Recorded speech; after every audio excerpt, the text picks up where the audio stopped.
Biden, no skills in Ukraine, no regional experience, no natural gas experience, yet a natural gas company in Ukraine is paying him $80K a month. Funny how that works. But here's what's interesting too, him ducking the media.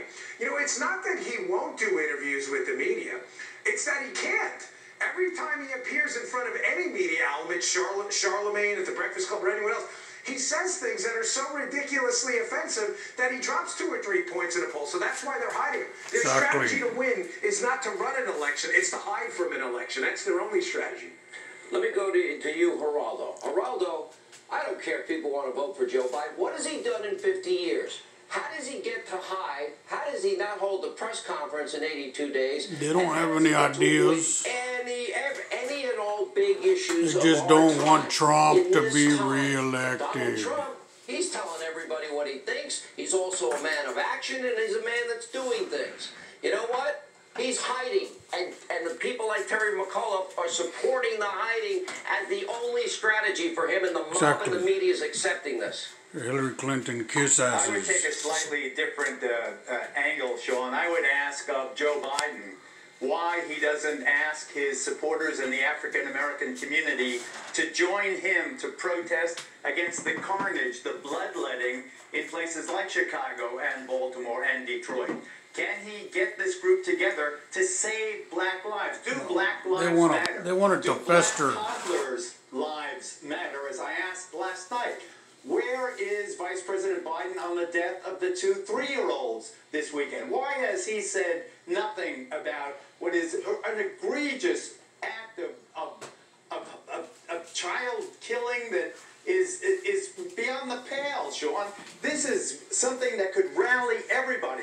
Joe Biden, if he has the support of this community, as he apparently does, why not ask of them to protect themselves and their children against this violence? You know, these protesters in Washington, politically expedient for him. Energy that in a positive way can be very beneficial to them in their lives. Exactly. But what they've done is to make it malignant and destructive and to take people's property.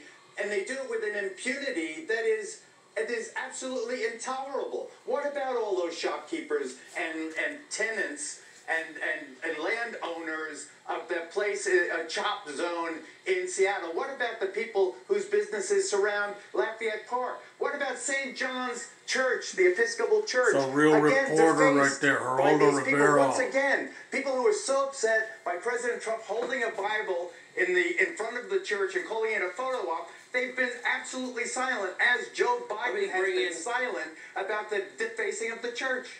And Sarah, they hate the Bible. They hate the church. He's been hiding. I've never seen anything like it. And the mob is okay with it. This just goes to show you the double standard of the media and how much that they would rather tear this president down than build this country up. They give Joe Biden a complete and total fair pass. I think you said it earlier, if the president goes 10 minutes without taking questions, they lose their minds, yet Joe Biden can hide for over 80 days. He has 50 years worth of bad legislative moments that they should be asking him about.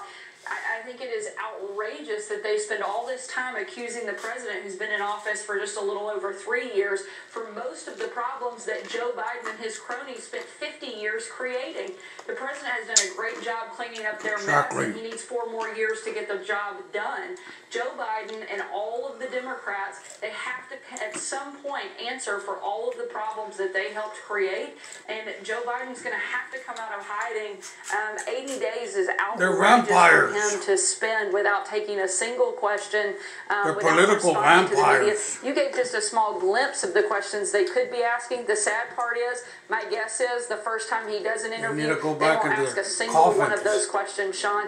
And that's the biggest shame of all. They'll give him a free pass whether he takes questions or not. Feed off the blood of the young. Unbelievable. Great commentary. Sarah, Geraldo, Dan, as usual, thank you all for being with us. We have more breaking news tonight. Lawlessness raging in New York City. Governor Andrew Cuomo defending those tearing down statues. Position he held the opposite view of, just a couple of weeks ago. Bernie Kerik is here. Pete Hegseth is here. Also tonight, the FBI has reported NASCAR's Bubba Wallace was not the victim of a hate crime. Exactly. We'll have an update on that. And this videotape of a homeless man set on fire should shock, again, the conscience of a nation. Straight ahead. Exactly. And